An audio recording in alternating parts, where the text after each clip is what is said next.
We were on the 6th floor up there with Herb and Did you keep meaning to go in there, 'cause it's a hotel now. Yeah. It's supposed to be some fancy hotel with famous, like, pictures or paintings and I whatnot. haven't been in I need to there. get in there and look at it. No, excuse me. I'm just gonna. Technology at work. This thing is really neat. I'm glad I didn't have to move that camera. That's maybe. Oh, we still waiting on one person. Yeah, one person. Jim coming back? He is. I hope he got a stamp my parking thing. He's gonna. They look at it, but they've accepted it. And I'll stay here until it's. We appreciate that. Thank you. I mean, I didn't mean to jump in on that, thank you. No, thank you very much. How many NCAA basketball games can we get on there? Coming up now. not through the month of March. Yeah, John Griffith got us cut off. You got us cut off? John Griffith, talk to him. During this time since we cut off all One- kind of streaming same to agenda. March Madness. Yes. Y'all must get his budget approved this year. Get over and get busy is what I'm thinking. Every year we see that email come out. Okay, Yeah, yeah, it's sports on. streaming, yeah.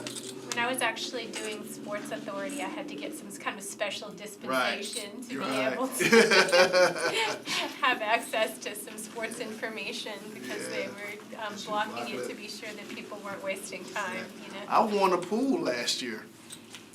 I just, guy went to work was I just try and do it, and I just kind of picked what the system had, and I ended up Was winning. out of about- curiosity, he betting on this year. Don't know. Hey, you know that. Oh, that's right, Chief.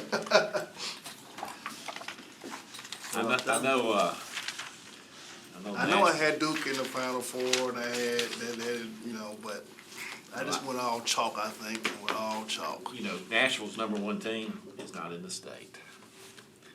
Nashville's number one team is Kentucky.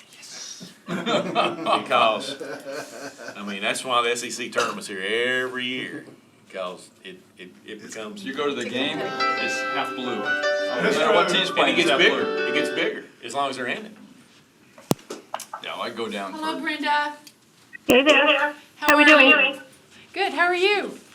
Very good. So you can see everyone in the room? Well, Not right now, I'm in the she room. doesn't know if she can see everybody. She can see. Yeah, okay, good, I want to make Looks sure. like she can see the committee members. Yes. And you'll be off camera. I'll be off camera. Unless you wanna, No. So Brenda, this is Brenda Roberts. Brenda, I'm going to have the group go around and introduce themselves to you in just a moment. I want to let you know that the group is going to ask you a series of questions. They'll ask them in a round-robin format. And based on your answers, they may ask some follow-up questions. And then at the very end, if you have any questions, you're welcome to do that as well. We have one member of the interview panel who had to step out for just a few minutes. It's our Vice Mayor, Jim Schulman. He'll be stepping back in at some point during your interview, so I didn't want that to distract you. All right? Very good. Thank you so much. I greatly appreciate being here. I just want to say that I'm getting to the end of a cold, and so I've got my water here, and I may be reaching for a throat lozenge so I don't get that scratchy throat. So just so you're aware of that. All right. we have the same situation here. Yeah, it's going around. Okay, thanks for coming back. So we'll go and introduce everyone. Okay, off camera is, Terry Costonis with Metro Legal. Nice to see you again. Tom Druffel, Metro Nice to Council. be here. Tom Druffel, Metro Council. Charles Frazier, I represent the Tennessee Society of CPAs. and Okay. I'm Brack Reed, chairman. And Kevin Crumbo, Director of Finance. Thank you. Bill Walker, Great. Office of Internal Audit. I'm sorry, Bill Walker. Okay. Okay, again, thank you for hanging in there with us. And we'll ask you But some. I can't see Bill though. No, No. that's okay. Bill's not on the interview panel. Oh, I see. There's only 3 that you can't see to let you know there's not a whole lot of people behind the screen. And you've been introduced to everyone here. So it's HR, Okay, internal thank you. audit, and legal. But this would be the audit committee, and the vice mayor will be here once he returns. Okay? We will ask Thank you very much. as before, ask you some questions. And it starts with me, And how has your education and professional experience prepared you for the role of Metropolitan Auditor? So, my education is an MBA in finance. I'm also a CPA in California, and I've attained a certified internal audit, a certified internal auditor credential, and a certified fraud examiner. I have a very diverse work experience. I've worked in federal government and in local government 2 times, in the city and county of San Francisco and in the city auditor's office in Oakland. But I've also worked in corporate as well, for a Fortune 50 company and in the consulting realm as well. That provides me with a lot of experience. I've seen a lot of things, and provides me a number of skills and techniques to be able to problem solve in a way that someone who's had a very unified type of experience does not. I appreciate the relationships that I've built along the way, and those are always very helpful and running ideas and thoughts off of one another. I'm involved in the CPA Society and the Association of Government and the CIA Society as well, and I appreciate being involved with a colleague. Brenda, this is Charles Frazier, and in regard to professional experience,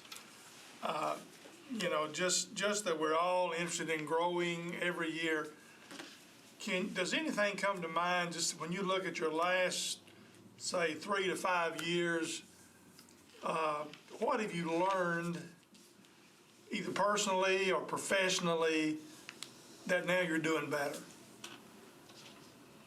Now, what was the last part? What have you learned in the last 3 to 5 years that you now feel like you're doing better at it? Just my introduction was, we're all interested in professional growth. And so does anything come to mind to say, well, I've learned such and such in my job or wherever, and now I'm doing a better job of this? Agreed.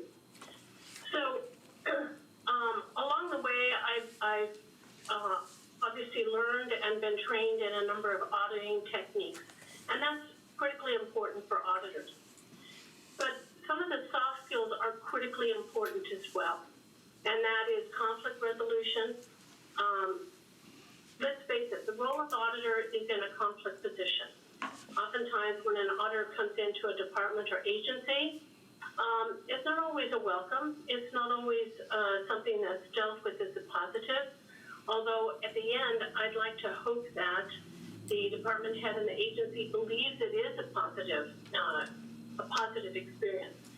So I would say, particularly in the last 3 or 5 years, working in the city of Oakland, and now in my consulting role, I've more than fine-tuned a number of conflict resolution type of skill sets, working with people of all different kinds of backgrounds, coming from different venues, whether it's in the political view or in the department or in finance, to be able to work with them to both go through a problem and to define ways to solve that conflict.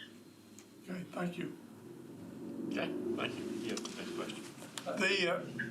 Do you want to follow up on that? No, not at all. The next question is, have you experienced resistance with senior management who hindered you or your team from successfully implementing and/or completing an audit? Please provide an example and how you resolved it. So I have not experienced where senior management actually hindered. I've come across 2 instances in the last 4 or 5 years where I've experienced roadblocks. And one of them was an agency that I wanted to review because the single audit came back with material weakness. The city of Oakland gives its nonprofit agency about $5 million a year. That certainly authorizes the city auditor to look at that agency and determine how they're using those monies. When I approached the agency director, he was flat out against any kind of review by the city auditor. I could have pushed it and made it more adversarial, but I sat down one-on-one and talked with them. I knew that we were going to do a review. There's no doubt about that. The authority of the city auditor provides for that. Anyway, that's some of my conflict resolution skill sets that came into play. He did not appreciate the opportunity to have an audit. His board was a little confused, but once we walked through it and we continued to progress through and we had the review, he actually appreciated it. And when he came back with when I came back with our conclusions and our recommendations, he sat back and said it actually had been a very good experience and helped him and his organization to move forward into better standards. In another instance, the city administrator disagreed with one of our audit findings, our findings from an audit. And at the end, we professionally agreed to disagree. We issued the report as it was with a disagreement from management, but with the follow-up that there would be a subsequent audit to validate and confirm the outstanding issues that brought about an exception in an audit. Great, thank you. What did you do or say? If I could say one more thing, in my role, if I had come across any kind of implementation obstacle or any way that would preclude us conducting an audit, I would escalate that to the city administrator, or in that case, to city council, and would include that in a memo that would be broadcast and would be a public document. What did you do or say to that person that had the $5 million nonprofit that convinced him that was in his best interest? Was there anything specific that you did or said? Well, of course, I'm passionate about auditing. I think auditing is a value to the organization. I always tell audit department heads, you would prefer that I find something that's small and fixable and we can remediate, then find another agency behind me that's going to find something quite big and would make your life quite difficult. So I view audit as a tool and a mechanism to constant improvement. So I kind of gave that line, which is what I always do.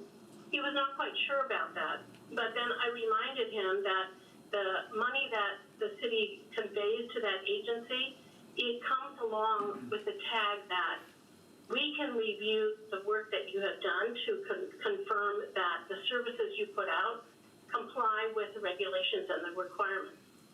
So it was somewhat of a soft sell and then somewhat of a harder sell. I also indicated that a report will be issued. He would prefer to have a report that has an opportunity for me to show what findings or recommendations or conclusions and what improvements they've made, rather than leaving it blank and a very short but negative type of report. So we made the convincing argument, and he came away, as I said, he turned 180 degrees and actually was, it wasn't a positive report by any means, but he accepted, and his board accepted it as well. Thanks. Mm-hmm. Anything else? No. What is your knowledge level of how municipal governments operate? Well, I worked in the city and county of San Francisco as an audit manager, and in that capacity for close to 2 years, audited a number of different departments and agencies. And then as a city auditor for Oakland for 4 years, covered most all of the departments, and both in audits or reviews or investigations.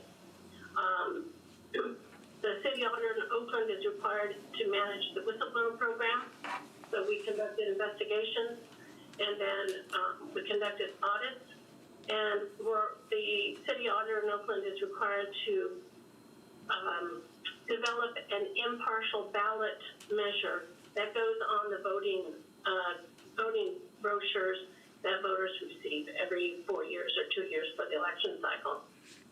Okay. If you were offered this position, how would you continue to expand your knowledge of metropolitan government? You mean in the Metro Nashville or? Metro Nashville, correct. Or municipal government. Well, you know, I'm successful universities. And I always tell the students, please don't think that when you finish graduating here, you're done with your education. You never are. So I always believe that if I'm not continually learning and growing with regards to knowledge, I'm falling behind.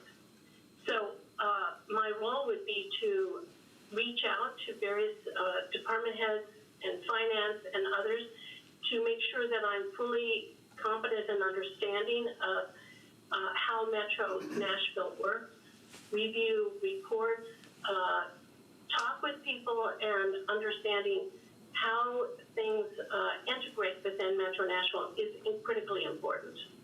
Thank you. You're welcome. Good.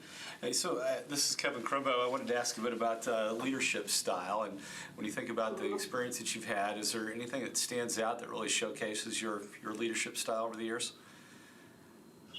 Well, I believe being a successful leader is shown in the people on my team. If they're successful, then I feel like I can step back and say, I've done a pretty good job. And I found that over the years, my role as a leader is both to complete and accomplish the mission of the agency within the internal audit, but it's also to develop the team. Because the number one asset we have in internal audit are people resources. We might have some software, we have computers, but the most important resource we have are the people. So when I see that my team is doing well and they're excelling, is when I feel like I have done the leadership role. And that means that in many instances, some of my team have been recruited outwards out of my department because they've been identified to be such experts in their field that the other departments or agencies identify them as someone who would want to work for them. If this gives that team member an opportunity to excel and to move forward in their career, I'm very happy about that. It's always a bittersweet because I don't want to lose good people. But if that's an enhancement to their career and it's an enhancement to the organization, I feel we really win. The other part of leadership is directing the agency to be shown as a high contributor to the organization. As I mentioned before, I'm very passionate about audit, and I believe that internal audit is a huge provider of good value to the organization. So as a leader, I would want to be sure that I am professing that out to both the department heads, out to the city, and to the taxpayers and beyond. And I did that regularly when I was the city auditor for Oakland. I met with the members of the public at neighborhood groups and talked about the role of city auditor, what we do, and some of our accomplishments. So you mentioned your people and your teams and so forth. How about tracking their performance? Have you found a methodology of tracking performance that's worked for you over the years? I find that, most organizations require maybe a semi-annual, but certainly an annual performance review. And I feel like those annual performance reviews should never be a surprise. So we instituted a monthly check-in with the supervisor or manager. And that was to identify accomplishments, needs for improvements, areas where the team member wants to learn more or grow. So that by the time we get to the annual review, there is nothing that hasn't already been covered and accomplished. That way we can keep track of how well the team is doing in small bites and be able to make corrections or step back and make sure that team members are acknowledged as well for the work that they're doing as soon as possible rather than waiting to the end of the year. How about handling less than expected performance during that process? That's right. So again, if we're meeting on a regular basis, we can identify gaps, can identify weaknesses. So those steps can be taken to make those remediations, corrections, and improve that performance. And if that performance is not forthcoming, then there's been a good trend and a good documentation of that there has been efforts made, and the improvement is not there. And, you know, as issues come around and performances or isn't there, as conflicts arise, you found a methodology you like best for managing those conflicts? Conflict, do you mean within the team or as part of the audit, or? Well, really, it's within the team. Okay. So generally, I believe that good communication, often and frequent communication is best. When people know what's going on, we generally have less conflict. Open door policy is always there so that people feel very, very comfortable coming forward with concerns, questions, complaints, so that those are aired immediately rather than letting time go by for those to fester and bring up bad negativity. So when those are discussed in the right context of based on the type of complaint, comment, concern, then we can apply the means necessary to remediate, fix, correct, or address. Right.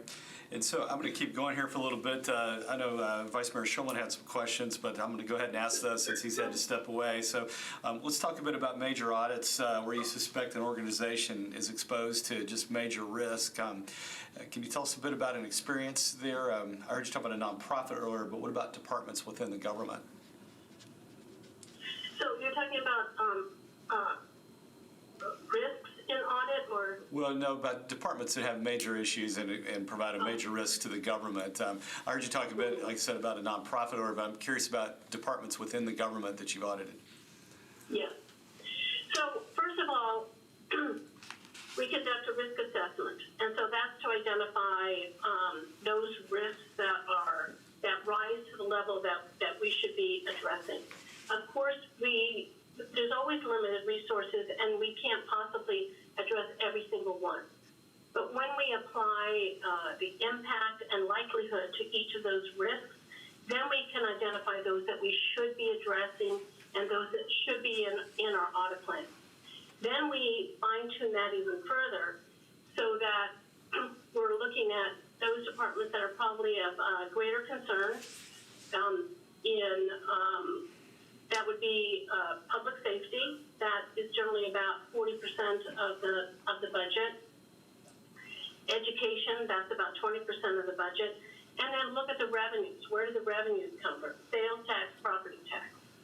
So when we look at the greatest risks and we look at the departments that are likely to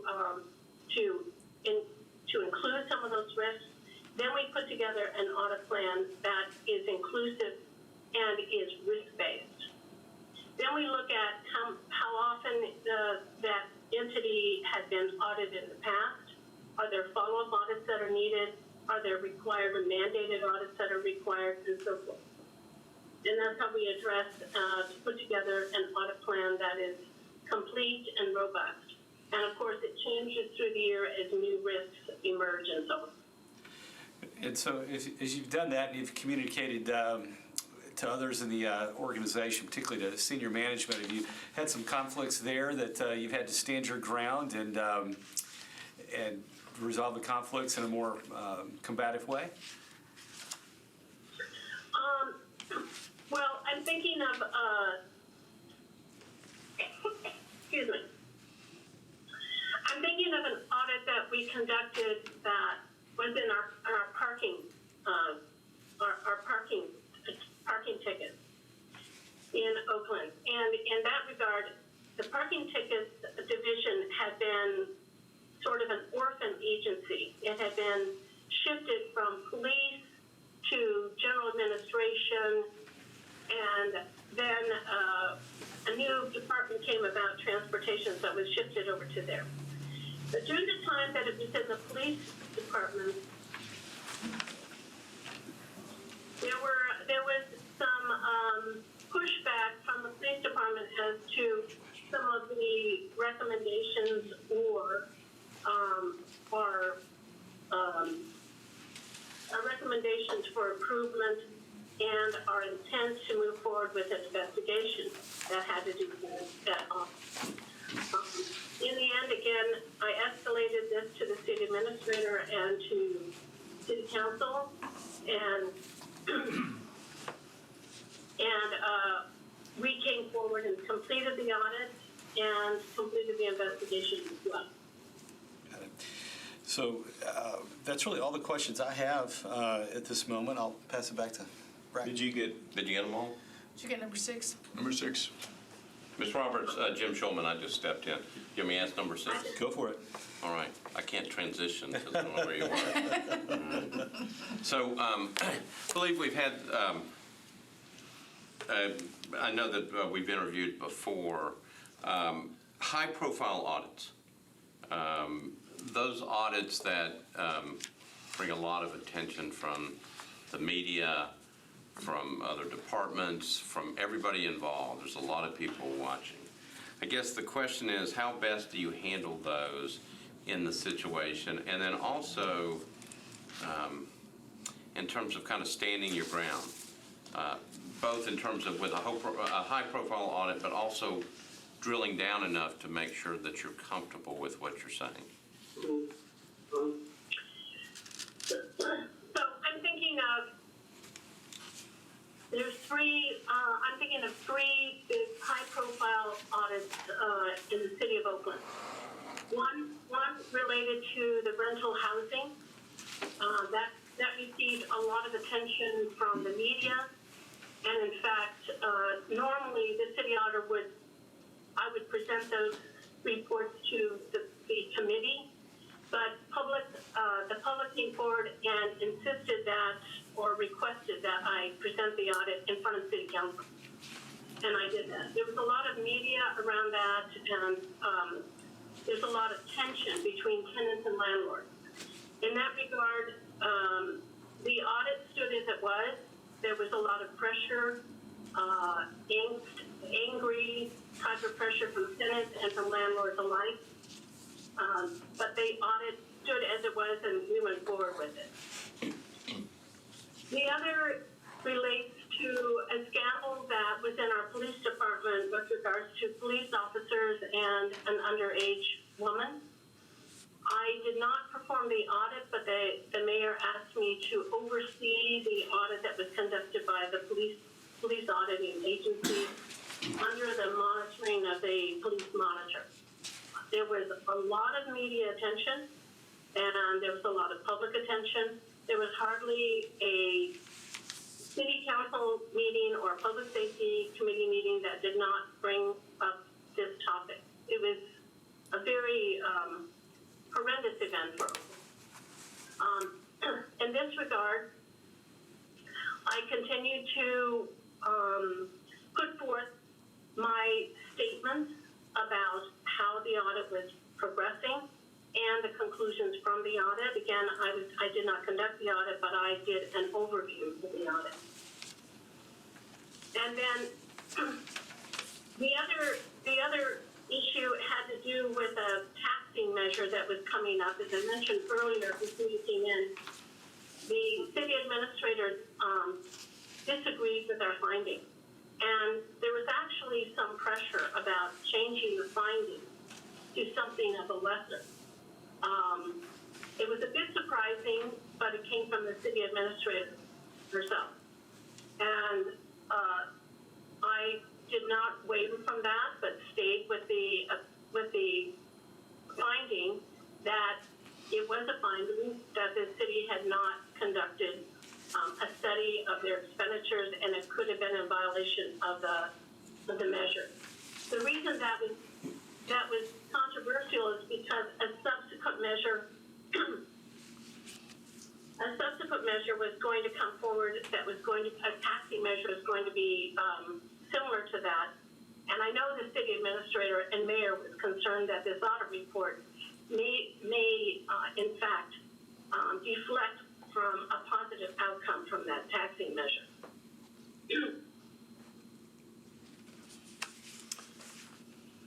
So the audit findings stayed as it was. The city administrator disagreed, and I issued the report as it was. Okay. It's one of the few audit reports that I've ever received a disagreement on, so it's a little surprising. Well, and I understand that that's going to happen. I think, It's gonna happen. yeah, it's going to happen. The question is, how do you stand strong? The other question I've got is, and I've experienced this in terms of dealing with audits. How do you know when enough is enough? When you drill down, when you're drilling down, particularly into a pretty sensitive area, how do you know when it's time that you've done what you're supposed to do? That's a very good question, because you're pointing out something that in the audit world we call scope creep.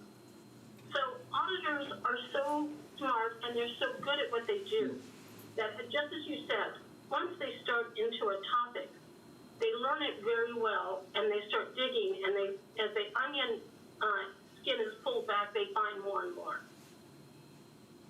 So that's why it's very important for my managers and directors to keep tabs of the audit team, find out how the progression is going. And then let's start at the beginning. Make sure that our audit objectives are very clear, very concise, and our scope for the audit is also very clear and concise. If some issues arise that are in-depth or appear to be beyond what the scope of the audit was intended or the objectives, then we pull back and have a discussion. Is this part of the objective? Is this more than what we had intended? Is this beyond the scope of the audit? And in that case, then we may break that apart, and that becomes either a separate investigation or a separate audit. And I've done this on several times. And some of the audits that came up, they identified something that we pulled out and conducted that as a separate investigation, a separate report. But in other cases, we have pulled back and said, we will issue the report as it is, and we will conduct another audit for the separate section. Relating to the separate issue, when do you stop, when do you know is enough, is when we fulfill the objective and we met the scope of the audit. When we've done that and we've completed everything, then we have an audit. If we cannot complete the audit because we weren't allowed or we didn't have the information available, then that becomes a negative audit because we weren't permitted to complete what we needed to do. Okay. Does that answer your question? Yeah, I know it's a difficult question. I know in the past, I mean, in terms of an audit being presented to the city council, you're looking at it and you're going like, well, wait a minute, you didn't ask the additional questions that we want to know.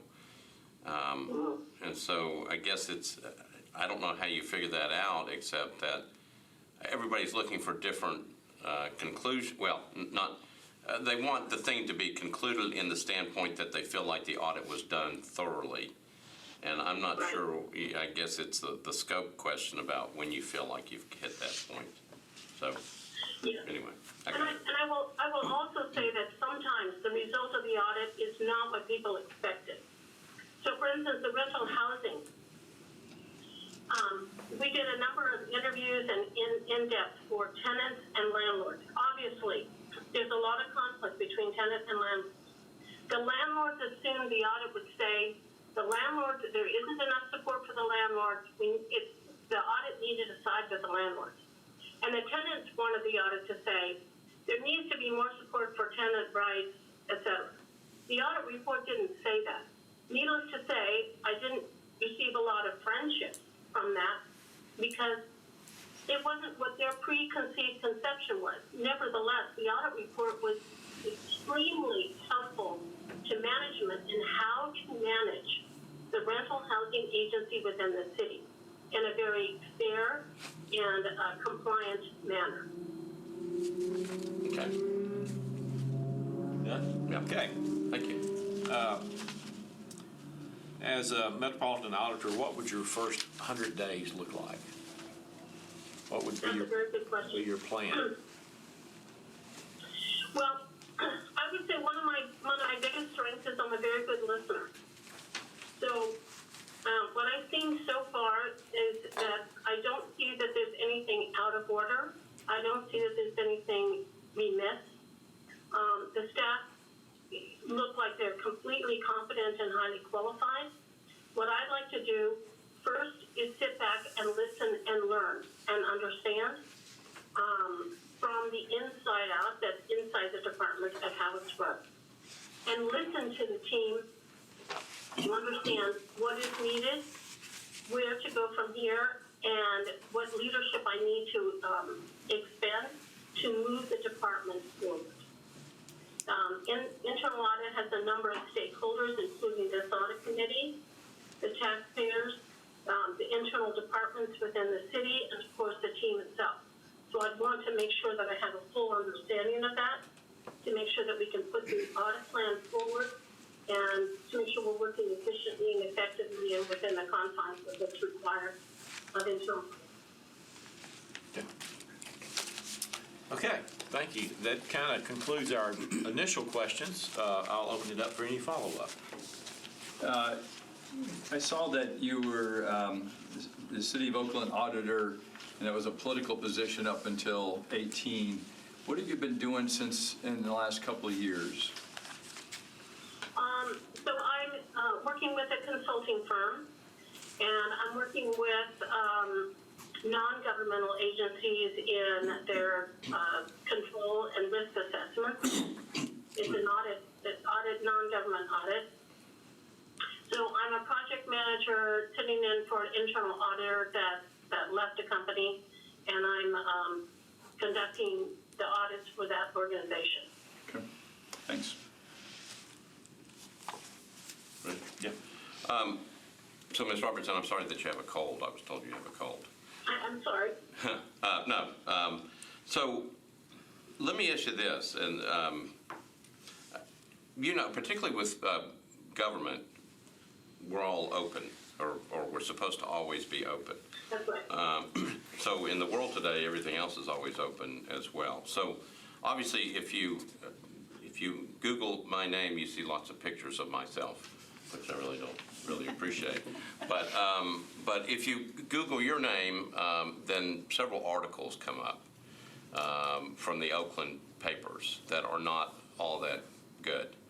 Can you talk about that and kind of tell me what was going on? I think Councilman Druffel just talked about it being a political. You were a political. It's a political job where you were voted in.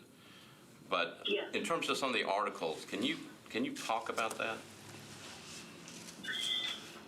Well, first of all, let me just say that's a very painful process. It's a very painful event, a series of events.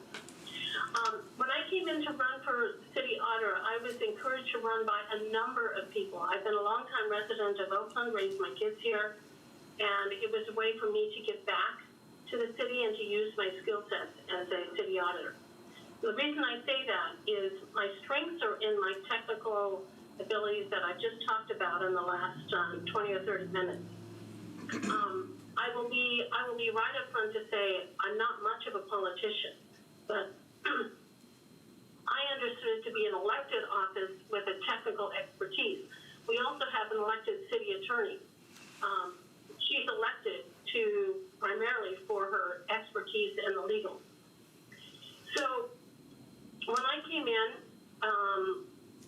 because the prior city auditor ran for mayor, and so the position was open, and she actually encouraged me to run.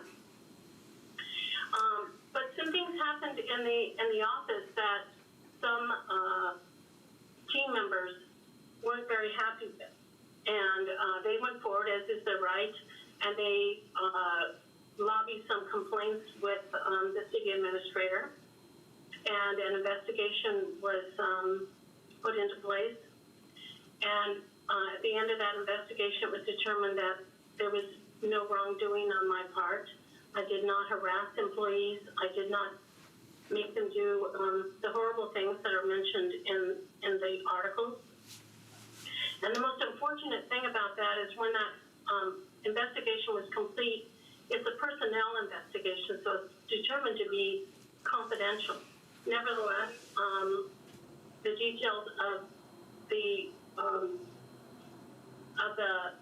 accusations were made public and were put into the newspaper, which is most unfortunate. It was hard for me to defend myself because I necessarily cannot say anything negative about employees. That's an ethics violation for me to come back and talk about any other employees in a negative way, which would have helped to defend myself. So I was left somewhat in a rough political place. My opponent used all of those articles in her campaign against me, and that was probably one of the reasons that she won. One of the employees also filed, I'll just be transparent, filed an EEOC complaint. That was also closed without, as unsubstantiated. So in all of those instances, and after the investigation was completed, I met with the city attorney, I met with the city administrator, I met with the HR representative, and I asked all of them, do you have any concerns about my leadership, about my position in this office, about where we go from here? And without hesitation, all of them said, we have no concerns whatsoever. You might see some of my references are actually from the mayor, and a city council member has also offered his endorsement of me as well. So it's unfortunate that a private and confidential matter was put out in public that was made very ugly.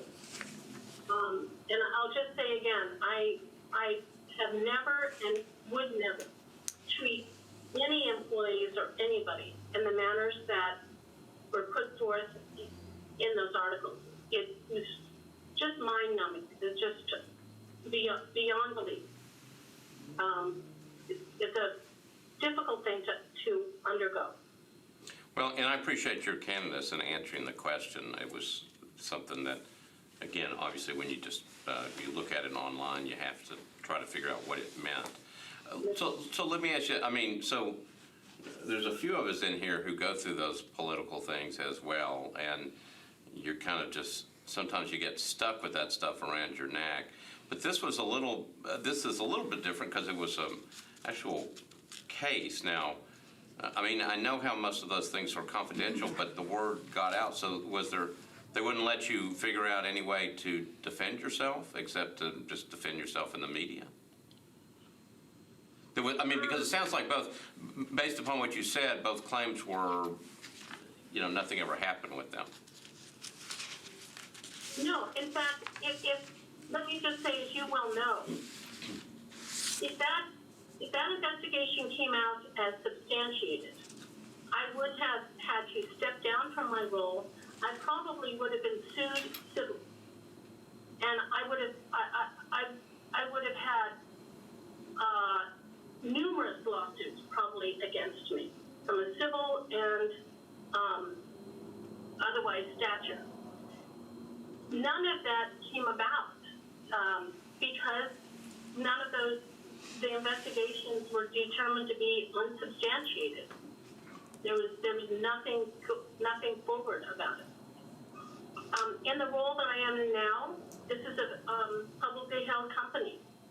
They did a background check and they asked me.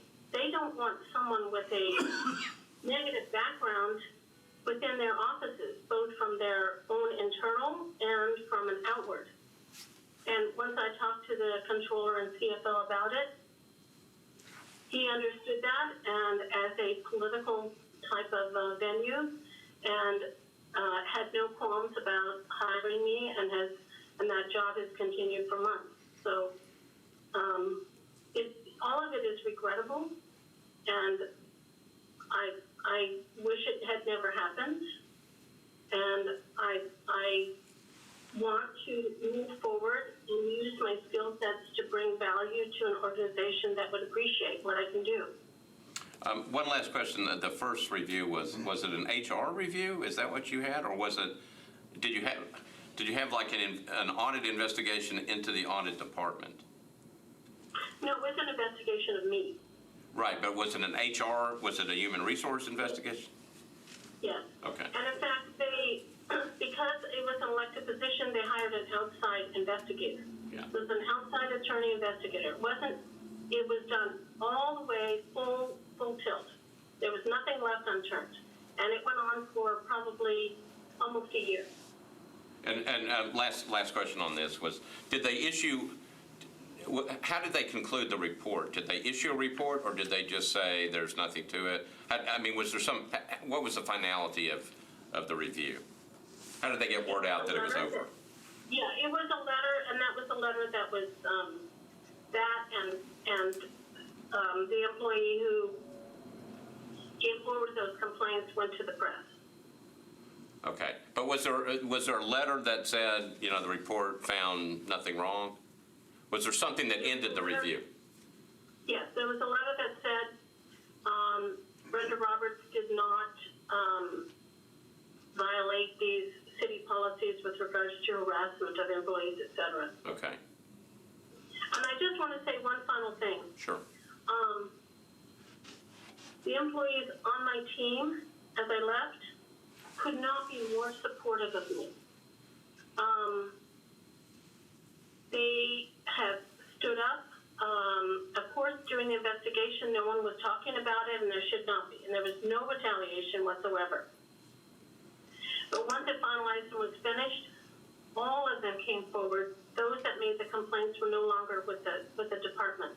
But those that came forward afterward said, "I'm so sorry you went through this. Wish that it didn't happen, and want to continue working with you. Want to continue to work under your leadership."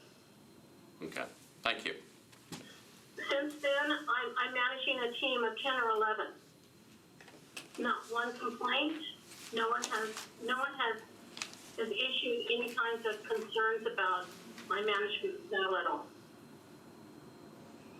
Okay. Okay. Thank you. Thank you for answering my questions. I appreciate it. Thank you.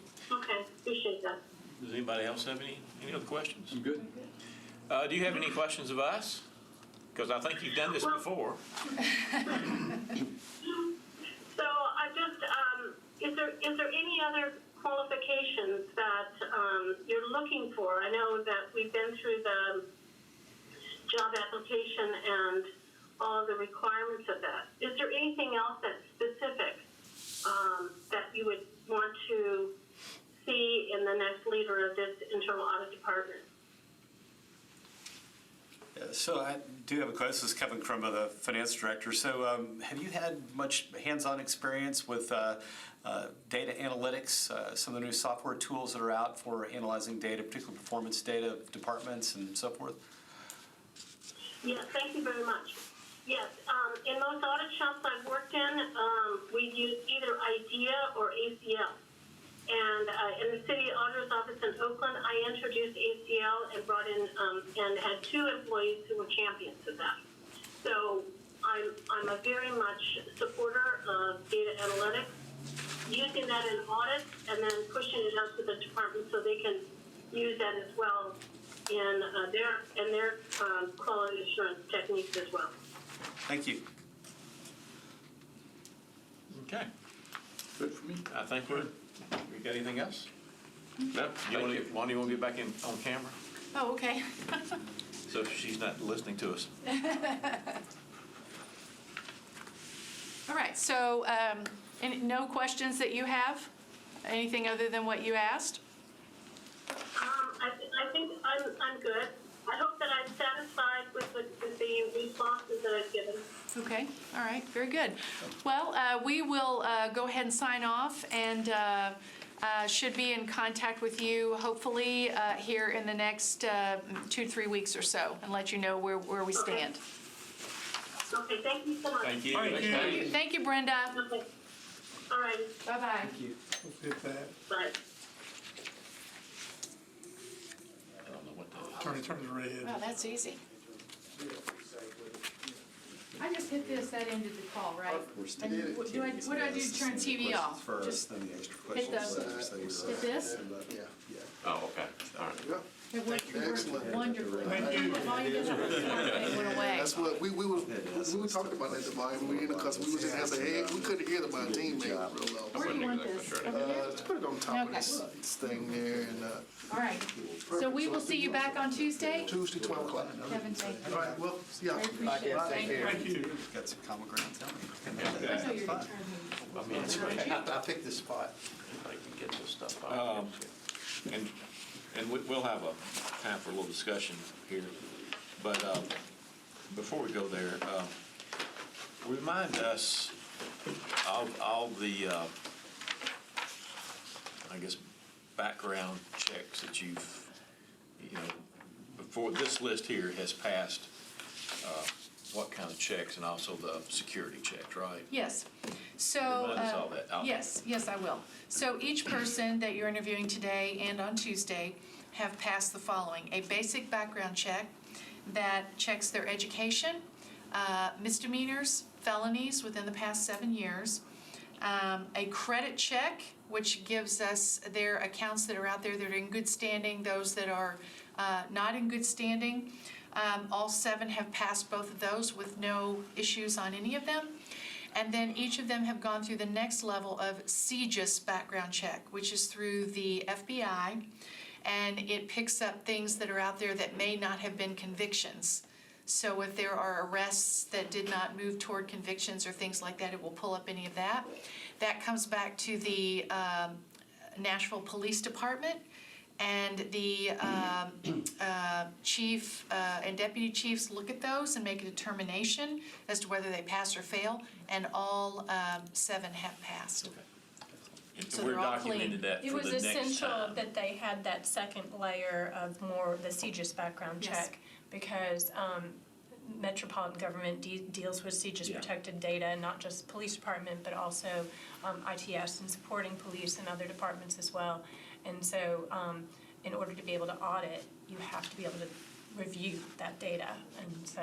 Yes. And at the last time we went through this, we realized once we got to the interview process, that step hadn't been done Yes. yet. So That's we right. re-documented this process so that we do that on the front. That's one reason we had a little gap between the short list and the final list. That's right. So on that same topic, I just haven't had a chance to follow up on this, but I was interacting with Lauren for the budget process, and she mentioned that some count of us had to pass that same check, and that when Bob Mendez rolled off, that left us one short. Is this? That's true. Somebody need to have CJIS background. Yeah, so, It's not it's not part of our bylaws, I don't think, or part of the charter that we're Yeah, I'm required not, to. there's not a written rule to But that in effect. order for No, it's not. anyone on the audit committee to review some reports, we have to have that. We And had- so Bob was the only one that had Right. it, and he would review it, I I don't guess, think we've on had our any behalf. recently, but I recall there being some meetings where Mark would make a presentation and just say, I really can't tell you any more about this. And Councilmember Mendez thought that that was not a sufficient way for the committee to be able to interact with that information. And so he did the CJIS background check so that he could actually review. And I those believe it audit. was down the lines of Yeah. IT and security of that nature, I would It think. is. It was that, it was not It is a fingerprint a criminal background check, thing. yeah. Yeah, it's a More of fingerprint a- background check, yeah. yeah, so it's an interesting thing. So I had to do a different check to be on the Airport Authority Board, right? And I also have other credentials from any as trustees, appointee, and so forth. But this particular one, I don't have, and I'm going to do that just as an abundance of caution since we don't have anybody here. But it's been very interesting. As I've talked with the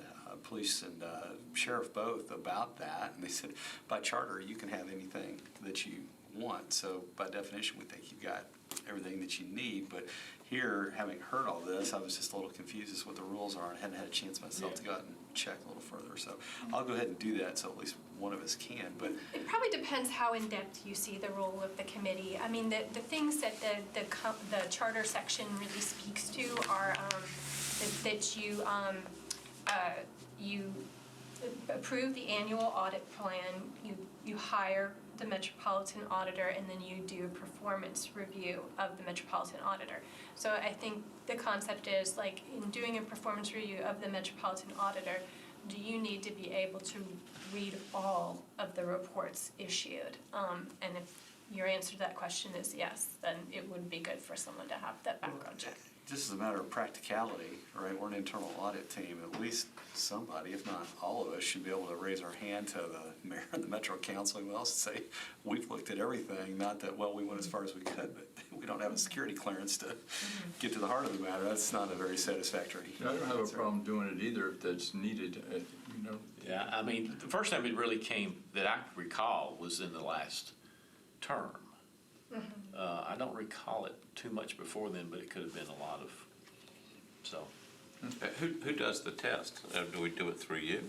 Well, I've been handling it for all the candidates. So there's a background check form that you fill out, and then you have to get your fingerprint card, the hard card, and that gets sent in so they can scan it in digitally. And then I send the background check form to the police, and then I've got somebody on the police force who monitors it. And so when they match up in the system, then the review's done, it's sent to the police department, and then they deliver the pass or fail. Okay. So, yeah, Well, should we I've got a lot of should we all do experience it? in it. I mean, we could all do it. How much does it cost us to do it?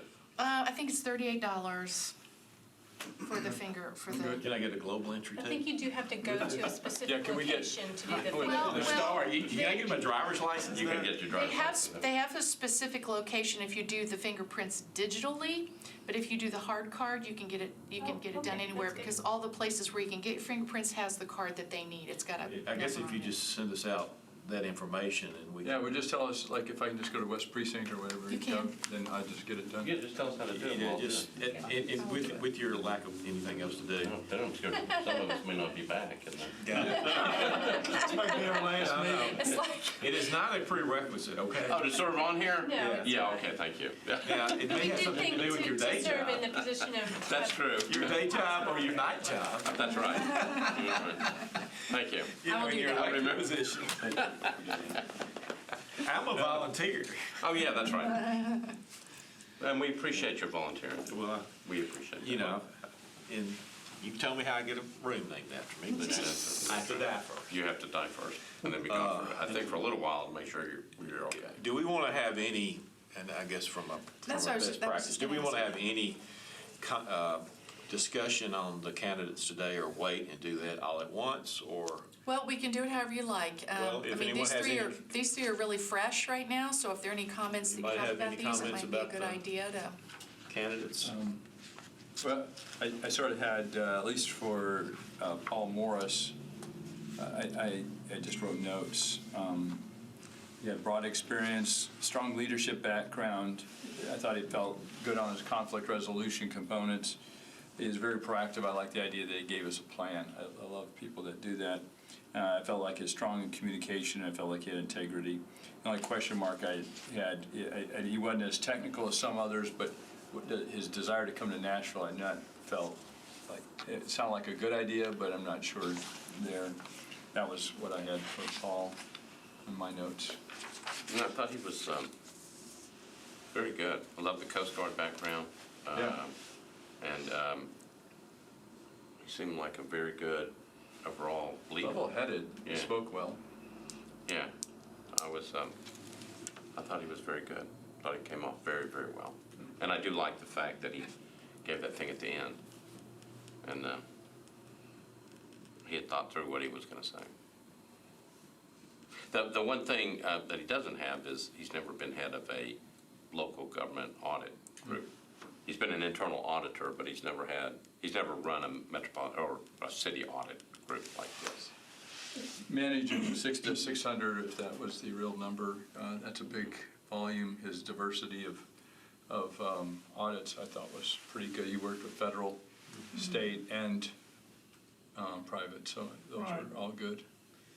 Yeah, so I got a strong bias towards just getting the stability of the metro government underway, and Yep.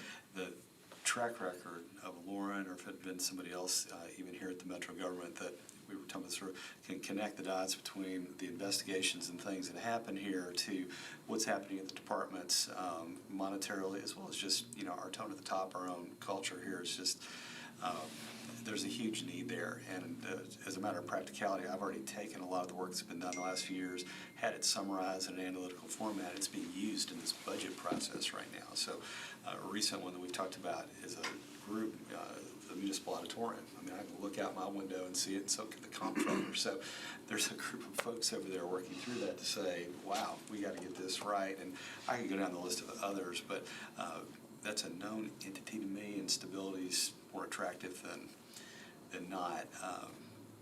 The last candidate here, I didn't feel she had a compelling story about whatever bee's nest has come around in her own shop. She seemed to meander around about that a little bit, and I didn't get a warm, cozy feeling there.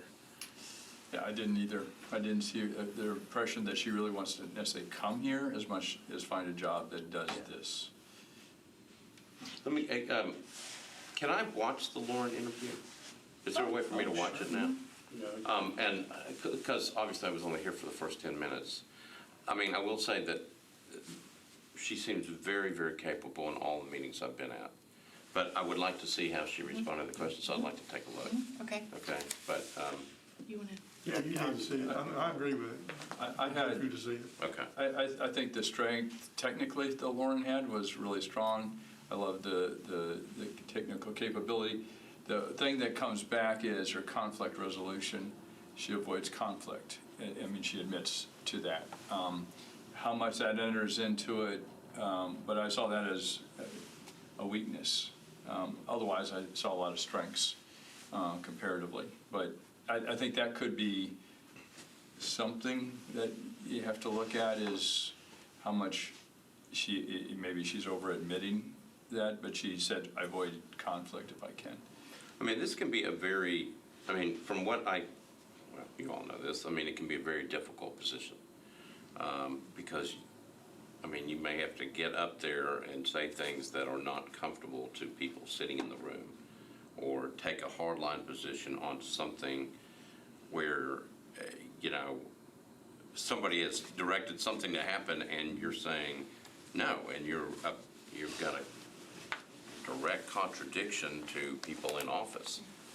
And you've got to maintain that level of integrity and the level of ethics that says, this is what we found and I'm sticking right by it. Yeah, the internal auditor is, I think, unique in Metro. I guess there's agencies and authorities that have executive directors and chairmans, and they both may speak. Internal auditor is the auditor. The audit reports, we may agree or not agree with them, but they're the internal auditor's reports. And yeah. So, when the audit needs to come to the council, the internal auditor is the person. TVs, communication, direction. It's a little unique in that is our Metropolitan auditor is a person. And like you said, this board, in 2 years we can endorse and keep. We can remove with 4. 2 years you will have to go through this process Same thing, again. yeah. Same thing. But during a term, we 4 can remove with cause and the plan. So that is true. It's And- really a strong position, and then you have to do the work, be competent at, and manage the staff and lead a staff. So it's Both at this time and in 2 years, you're gonna have to recommend 3 people Yeah. to the council. Not just one name that you're trying to come well, up then, with, it is 3. in a week, we have to recommend 3. Mm-hmm. And when you have an incumbent that seems to be doing well, getting candidates is an issue. But so anyway, with that said, I think we've had a couple of strong candidates today. Yeah, absolutely. Well done in picking those, however that went. Those were, technically, they're all good backgrounds, right? Good. The first fellow was strong. Can we ask Bill questions in this? Is that, or we have to? We have, the sheriff is there. For this meeting, Bill questions about what? Ask Bill questions about what? Just What he thought, or? what he thought about the candidates. Yeah, Bill, can we ask his opinion? The interim. Happy to. That would be a Terry question. If Bill feels like he can be objective, I don't see a reason why they couldn't do that. I think Gina did express some thoughts, more just kind of raising questions or issues that maybe hadn't been like entered into the discussion yet, but I would keep it pretty neutral. Yeah, I'm happy to. I will try to be as unbiased as I can be. Obviously, I've worked with Lauren. I know Lauren. She's a known quantity.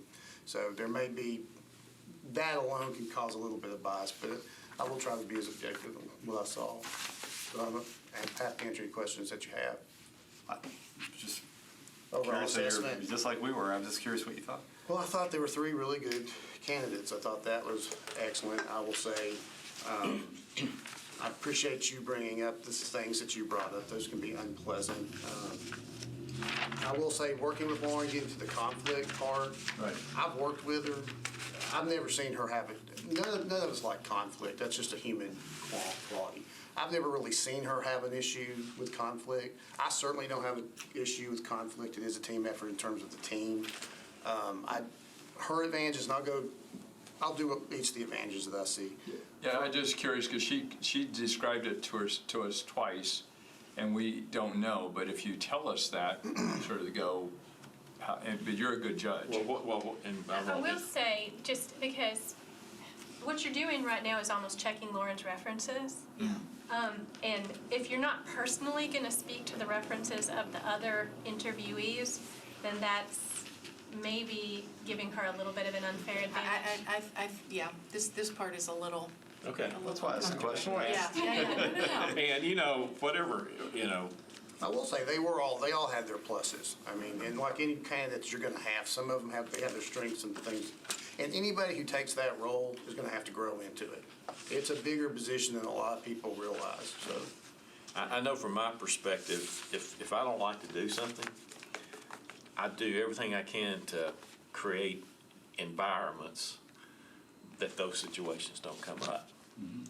And it's amazing. And it may be is adopting core values. So all of a sudden, it's like it's a shared thing, but. It's like running around your backhand. Okay. Well, I'm not that We got some fast. good tennis. You're not that fast, okay? Yeah, and and now it's anyway. So if you feel we have 2 strong candidates out of the 3, yeah. then our goal in the interviews next week would be to be able to identify a 3rd strong candidate, which would make your, But you may get, 3. Might even get too stronger. strong, and then You may. then That you may gotta be, figure that's a that great out. problem to have. Or 3, or That's a 4. great problem to have. So Two at good least ones. 1, let's put it that way. Well, Can you express an opinion? Me? Yeah, I mean, I'm just curious what everybody thought. I agree pretty much with what Bill said, that I was listening very carefully when Jim was asking the questions about Brenda's troubles in the media, and I thought it was very appropriate. So I thought we were good on that.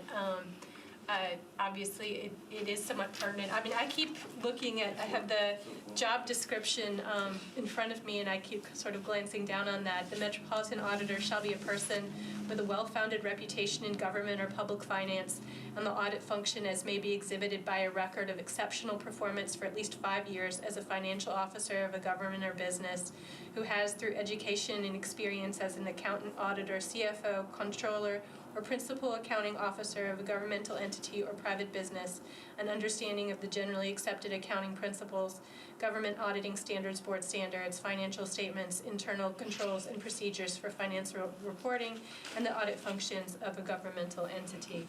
So, I mean, as we're analyzing these candidates, we need to kind of keep that general framework in mind, but I think that's very high level. So, definitely in terms of leadership and personnel management, all of these things are essential qualifications for the job. Like that description doesn't say you have to have the CJIS background check either, but we have just determined, just knowing what that job requires, that practically speaking, you absolutely do. So, I think we can go beyond that into the things that, as the people who will be reviewing the performance of this auditor's job, the things that you will be looking for and expecting from, someone in that position. I know you're not going to tell us, so I might not. What? What you thought. No, I'm not going to. So let me ask you one last question. So she said there was, and I haven't seen it if it's in there. She said there's some document that she's got that says cleared. Can we ask for that? If it's a public record, you should be able to make a public records request for it, or we should be able to. Do you mind asking for that? What is I mean, I was kind of waiting for There her. was a letter that resolved the investigation against her, but I don't know. She also mentioned that she was upset because this was a personnel matter and it should have been kept confidential. So it's possible, like the way it works in Yeah. Tennessee is if there's a Public Records Act or FOIA Act or whatever the California equivalent of that is, there are exceptions to that. And if something is covered in an exception, we can't get a copy of it. So in Tennessee, we don't have an exception for personnel matters except for a few really squirrely, really specific things for specific agencies. In California, they may. Some states do. They do, and I'll tell you why, because this came up with the Community Oversight Board Director of Recruitment. It came up, he was from Oakland as well, and those are. So it's those are possible sealed. that letter is protected. So in general, I would think it would be a public record, but if it comes in under that exception, then it might not be. And that's fine. What it sounded like most of it was covered and not to be disclosed, but she kept, at the end, she started referencing this letter that kind of said, no, we've done the investigation. That's what I wanted to see, not the rest of it. It was just that one letter, if we could get it. If it's protected and can't be disclosed, that's fine. But She I think mentioned an EEOC She also as mentioned the EEOC. well. I believe those are public. But the letter, according to what we did with the COB, became part of their personnel file, and that's why you could not disclose it. So that's what came up with him. If it was an HR investigation that was conducted through that department and then by the private attorney as a contractor for that department, then that would make sense. Yeah, the state of California makes it part of the personnel file, and so therefore it's not part of public disclosure. well, I guess what I was going to say was if you do you send them an email after and just say thank you or whatever? If you do, she mentioned something, I guess I would just say, you mentioned a letter, is it She also disclosed? mentioned, though, that the employees may have leaked it. Well, that's what, I couldn't tell whether, I thought the letter she had was, we've done the review, there is nothing else, it's over, with nothing in it. It sounds like what she was saying was that it was over, but then somebody took the internal information that wasn't in the letter, and then leaked the rest of it to the press. Yeah, I'm not sure. Yeah, that's what I couldn't We're tell. speculating, really. Yeah, okay, I'll see. I just see if she's got a copy of that letter, I'd like to have it. Okay, Okay, we're scheduled for, our first interview on Tuesday is at 12:15. Right, We have 4, right? forward that day, yeah. okay, And then after the last interview on Tuesday, we'll have discussion about what you think about identifying 3. What time, let me pull that schedule. So council meets on that day. So how long? Right, but the next one I think is the 17th. I don't have my calendar in front of me. No, we meet on We meet on the 3rd. No, wait a minute. That's We meet on the- election we meet day. on the 3rd. So it's the 5th. We don't meet on that day. So we have the whole But the day. 17th is the next one if you Yeah. did, and I No. looked at the cutoff Yeah, date and I this is- can't remember. No, I was trying to be concerned whether people are going to start showing up and taking over but they're not. this No. is Super Tuesday. It's Super Tuesday, so Right. we meet on the 5th. Right. That's March 3rd I should know that. at 12 o'clock. Yeah, right. Yeah, And you're springing for lunch, right? sandwich in car. You're bringing everybody sandwiches. Bring us all food, Chairman. That's right. Speaking of which, I know this is really minor. Do y'all have any preferences on snacks in there? No, thank you for bringing stuff. You didn't have to do You that. didn't have to do that. Okay, I This mean, is the like stated agenda. white cake, you know. Terry, we do not entertain any other business. Yeah, I was just thinking a little bit in terms of, I hate talking about this in a public context, but in terms of, again, trying to treat everybody equally, given that we did ask the questions of Brenda based on the Google search, if we could kind of try to treat everybody the same, like if y'all are. Google search others? Yeah. I did That's what Google, I'm kinda I did, saying. I did Google search. I did Mark Google said search very too, good. and I tried to I find did. stuff I couldn't, I didn't even Okay, find this, excellent. but Just as long as Just in we're- anticipation of we're anything. just, looking for everything on No, everybody. and I'll do not it just on picking the one other person. floor as well. Yeah. So I did it, yeah. Perfect, thank you.